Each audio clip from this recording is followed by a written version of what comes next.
రాజశేఖర రెడ్డి గారి గురించి నేను మీకు చెప్పాల్సిన అవసరం లేదు. 5 సంవత్సరాలు మాత్రమే ముఖ్యమంత్రిగా ఉన్నారు. కానీ 5 ఏళ్లలో ఎన్నో అద్భుతమైన పథకాలు, అది కూడా అద్భుతంగా చేసి చూపారు రాజశేఖర రెడ్డి గారు.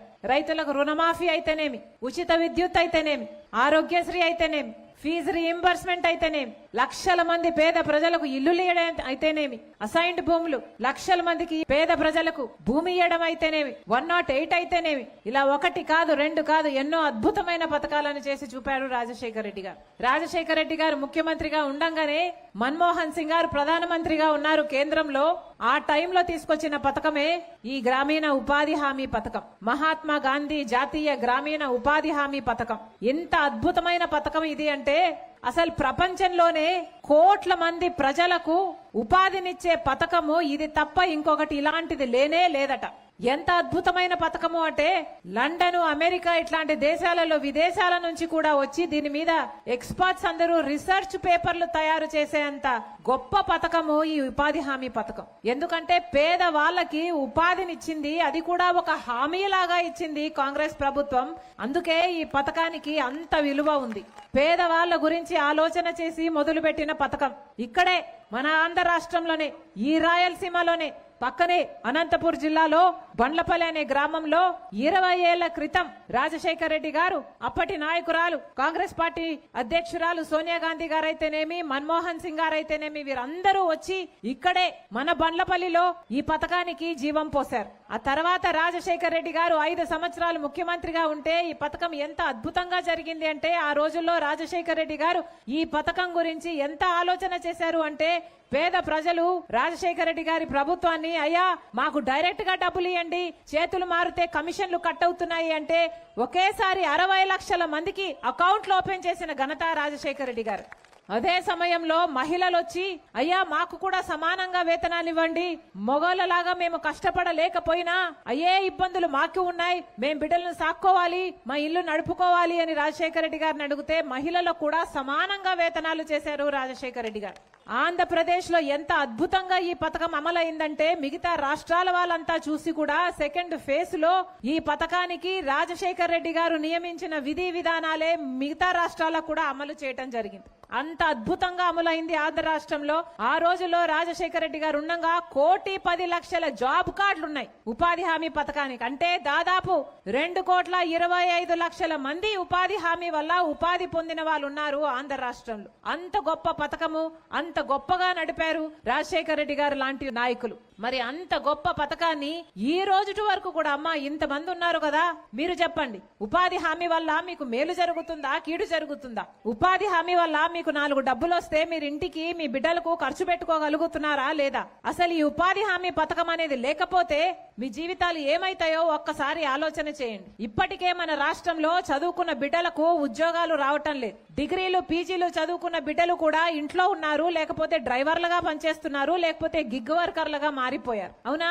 మరి ఇలాంటి పరిస్థితిలో ఉపాధి హామీ పథకం ఏ మాత్రం దెబ్బతిన్నా మీ కుటుంబాలు దెబ్బతింటాయా లేదా? అమ్మా ఉపాధి హామీ పథకం లేకపోతే అసలు వలసలు పోవాల్సిన అవసరం వస్తుంది, లేదా ఆకలి చావులు చూడాల్సిన అవసరం వస్తుంది. ఉపాధి హామీ పథకం ఎంతో మందికి ఉపాధిని ఇవ్వడమే కాకుండా ఎన్నో వలసలను ఆపింది, ఎన్నో జీవితాలను నిలబెట్టింది, ఎన్నో కుటుంబాలను నిలబెట్టింది, ఎంతో మంది బిడ్డలను సాక్కునేటట్టు, చదివించుకునేటట్టు చేసింది ఉపాధి హామీ పథకం. అలాంటి ఉపాధి హామీ పథకానికి ఇప్పుడు బీజేపీ పార్టీ కుట్ర పన్ని ఈ పథకాన్ని నాశనం చేయాలని చూస్తుంది. ఎందుకో తెలుసా?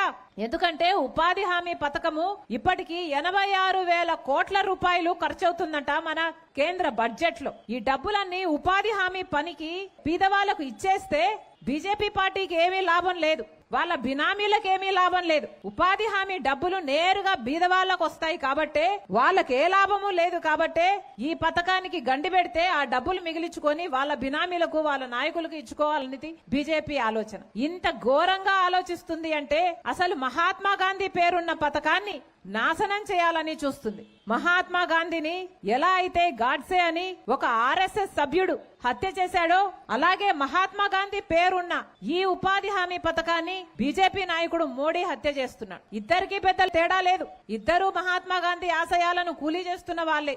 అందుకే చెప్తున్నా, మన అందరము కలిసి ఉపాధి హామీని పరిరక్షించుకోవాల్సిన అవసరం ఉంది. అసలు మహాత్మా గాంధీ ఉపాధి హామీ పథకానికి ఇప్పుడు బీజేపీ పార్టీ తెస్తున్న ఈ విపి గ్రామ్ అనే బీజేపీ పథకానికి చాలా తేడా ఉంది. నక్కకు నాగలోకానికి ఉన్నంత తేడా ఉంది. ఉపాధి హామీ పథకంలో మీరు ఎవరైనా గ్రామస్తులు వెళ్లి మాకు పని కల్పించండి అంటే 15 రోజుల్లో అధికారులు మీకు పని కనిపించాలి. అవునా? అది మీ హక్కు. అది కూడా అలా 100 రోజులు అడిగే హక్కు మీకుంది. అది కూడా పని చేసిన 15 రోజుల్లోనే బిల్లులు ఇవ్వాలి అన్నది ఉపాధి హామీ చట్టం కింద ఉంది. కానీ ఈ రోజు అలా పని చేయటం లేదు, అది వేరే విషయం. కానీ చట్టం అయితే మంచిదే. 15 రోజుల్లో మీకు పేమెంట్ రావాలి అన్నది ఉపాధి హామీ చట్టం చెప్తుంటే, ఇప్పుడు మోడీ గారు చెప్తున్న పథకానికి అసలు మీకు ఉపాధి అన్నది ఒక హక్కే లేకుండా పోతుంది. అసలు ఉపాధి అన్నది మీరు ధైర్యంగా అడగగలే స్థితే లేకుండా పోతుంది. నోటిఫైడ్ పద్ధతిలో ఎవరికి ఎక్కడ పని ఇవ్వాలనుకుంటే అక్కడ బీజేపీ ఇష్ట ప్రకారం ఇస్తుందట. ఇష్టం లేని వాళ్ళకి, ఇష్టం లేని రాష్ట్రాలకి, ఇష్టం లేని జిల్లాలకి, ఇష్టం లేని గ్రామాలకి బీజేపీ పార్టీ పని ఇవ్వదట. ఇది ఎక్కడి న్యాయం అని అడుగుతున్నాం. ఇక ఉపాధి హామీ ఎలా అవుతుంది? ఉపాధి మీ హక్కు ఎలా అవుతుంది? ఇంతకు ముందైతే గ్రామస్తులు నిర్ణయించే వాళ్ళు ఉపాధి హామీ పనిలో ఏ పని జరగాలి అని. అవునా? గ్రామ సభలు పెట్టి గ్రామ పంచాయతీలో మీ ఊరికి బాయి కావాలనా, లేక ఒక రోడ్డు కావాలనా, లేక చేన్లో ఏదైనా పని చేయాలనా, పూడికలు తీయాలనా అన్నది మీ గ్రామం నిర్ణయించేది. ఉపాధి హామీ పని దేనికి వాడుకోవాలి అని. కానీ ఇప్పుడు బీజేపీ పథకం కొత్త చట్టంలో ఇదేదీ లేదు.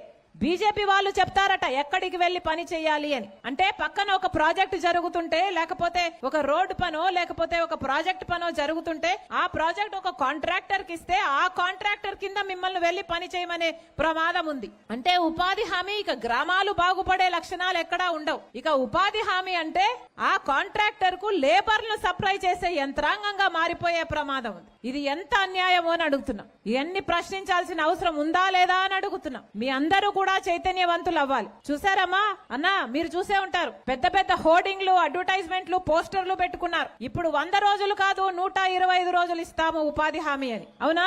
ఏమన్నా చూసారా?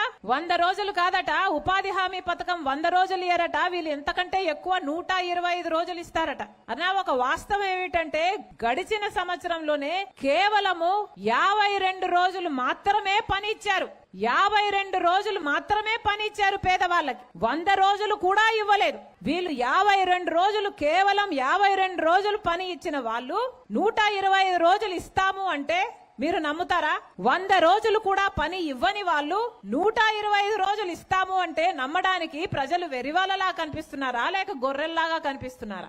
ఈ 125 రోజులు పని ఇస్తాము అన్నది పెద్ద అబద్ధం. ఇదొక బూటకం, ఇదొక మోసం. మిమ్మల్ని మభ్యపెట్టి ప్రయత్నం చేస్తున్నారు. మీరు ఎక్కడ తిరగబడతారో మీరు తిరగబడకూడదని అదే పనిగా పని కట్టుకొని తప్పుడు ప్రచారం చేస్తున్నారు. 125 రోజులు పని ఇస్తాము అని. ఎప్పుడో రాజశేఖర రెడ్డి గారు ఉన్నప్పుడు, అలాంటి ముఖ్యమంత్రులు ఉన్నప్పుడు, కాంగ్రెస్ పార్టీ అధికారంలో ఉన్నప్పుడు 100 రోజులు పనిచ్చారు తప్పితే, ఆ తర్వాత బీజేపీ అధికారంలోకి వచ్చిన తర్వాత ఎప్పుడు 100 రోజులు కూడా పని ఇవ్వలేదు. పోయిన సంవత్సరమే కేవలం 52 రోజులు మాత్రమే పనిచ్చారు. కేవలం 52 రోజులు పనిచ్చిన వాళ్ళు 125 రోజులు ఇస్తాము అంటే నమ్మడానికి ఎవ్వరూ సిద్ధంగా లేరు, సిద్ధంగా ఉండకూడదు కూడా. అంతేకాదు, మునుపటి ఉపాధి హామీలో 7 గంటలో 6 గంటలో పని చేసేవాళ్ళు. ఇప్పుడు ఏమంటున్నారో తెలుసా?